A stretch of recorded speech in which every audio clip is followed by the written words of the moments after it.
Hi Archie, this is Miss Camp. In this video, I am going to show different types of writing that we can do about our story, Christmas in Camelot. Before we do writing, we do our thinking. When we do our thinking and organize our thoughts, we use a graphic organizer. There are two main graphic organizers that we are going to use. One is what I call the story map, which looks like this, that we've seen before. And the other one is the Foursquare, which looks like this, has the squares 1, 2, 3, and 4. We will also use the Venn diagram. And my circles don't look very good, but the Venn diagram has those two big circles. We use the Venn diagram when we are comparing and contrasting two different things. Let me go ahead and share my iPad screen with you. I enjoyed Christmas in Camelot so much that I couldn't decide what kind of writing to do. So I'm actually going to show you 5 different kinds of writing. Because I am showing so many, I am not going to talk very much about how to do the writing. Instead, I'm just going to give you a quick view, a little view at this variety, these different types of writing that we can do.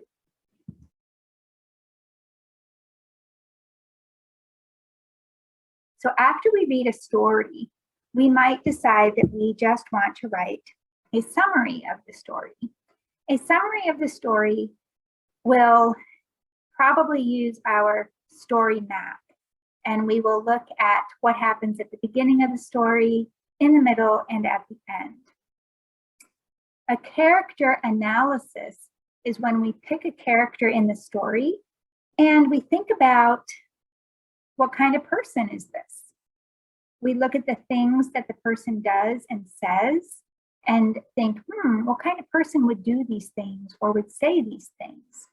And so we are analyzing their character and what kind of person they are. Cause and effect is a little bit like compare and contrast from the beginning of the story to the end of the story, or before something happens to after it gets fixed. So in our story, Christmas in Camelot, the joy of Camelot had been taken. So we could compare Camelot without joy and Camelot with joy. So it's kind of a compare and contrast, but it's comparing the beginning to the end, without joy to with joy. We are looking at the effect of joy on Camelot. Then we're going to look at compare and contrast for the two settings of Camelot and the other world. And finally, we're going to end by looking at theme. And we'll talk more about that a little bit later.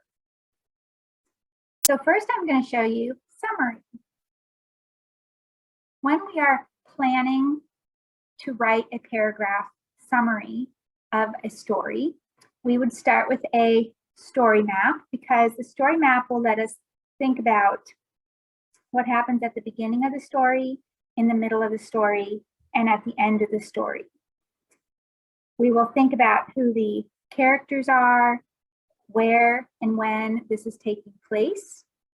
It will help us answer the questions of who is in the story, where and when is the story taking place, what is the problem in the story, why do the characters do the things they do in the story, how does the problem get solved at the end of the story. So a story map is a really good graphic organizer to help us to guide our thinking and help us organize our thoughts before we start writing. For this story, it would end up looking something like this. So here you can see that we have our characters.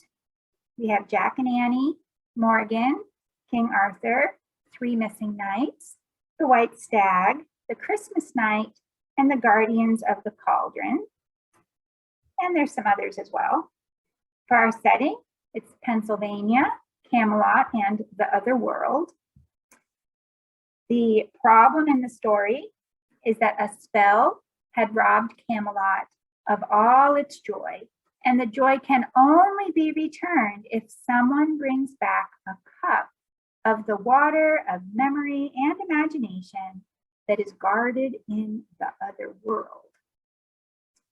And then we had these events. Now, many things happen in this story, but these are the events that had to happen in order for this problem, this specific problem, to be solved. So this is not looking at the problem of Jack getting stuck in the dancing circle and couldn't pull himself away. This isn't looking at the problem of how are they going to get past the guardians of the cauldron. This is looking at how do they finish their quest. So we can see that Annie volunteers Jack and herself to go on the quest. Next, the Christmas night tells them 4 rhymes, and I might be wrong here, it might be 3 rhymes, that contain clues and information about gifts that will help them succeed on their quest. Then, for number 3, Jack and Annie ride a white stag to the other world, and they find and rescue the 3 missing knights who had attempted the quest but failed. After that, they find the water of memory and imagination in a crystal cave, succeed in getting a cup of it, and fight off the guardians of the cauldron.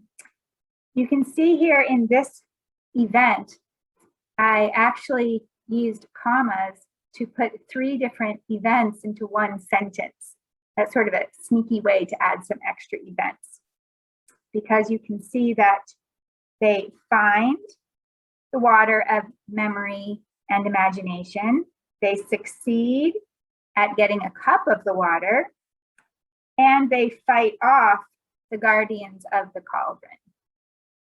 And finally, Jack and Annie ride the white stag back to Camelot. And for our solution, we know that the water spills in the castle, but a golden cloud emerges or comes out from it and restores or brings back joy, light, beauty, and love to Camelot. I loved that sentence in that last chapter in Camelot when the author said, joy and light and beauty and love. I can't remember what order she used, but she put and in between each one, which really emphasized each one. But here, my purpose is just to write the summary, so I'm making the list. The first one, comma, second one, comma, third one, comma, and the fourth one. And then once we have the story map, we are just going to copy it into paragraph form. So you will see these 4 colors plus a 5th color, I use black, to bring the paragraph to a conclusion.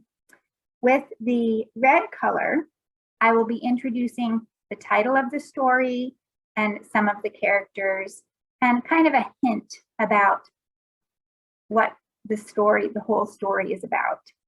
Then comes in green, the problem that they find near the beginning of the story. And then in purple will be the whole middle of the story where the important events are happening that need to happen in order for the problem to get solved. And then at the end, in orange, we see the solution. And then finally, I use the black color to bring the whole paragraph to a conclusion. So let's take a look at what this looks like. Here is the paragraph. So you can see up here in red is our introduction to the paragraph. We are introducing the name of the story, some characters, and kind of a hint about this topic.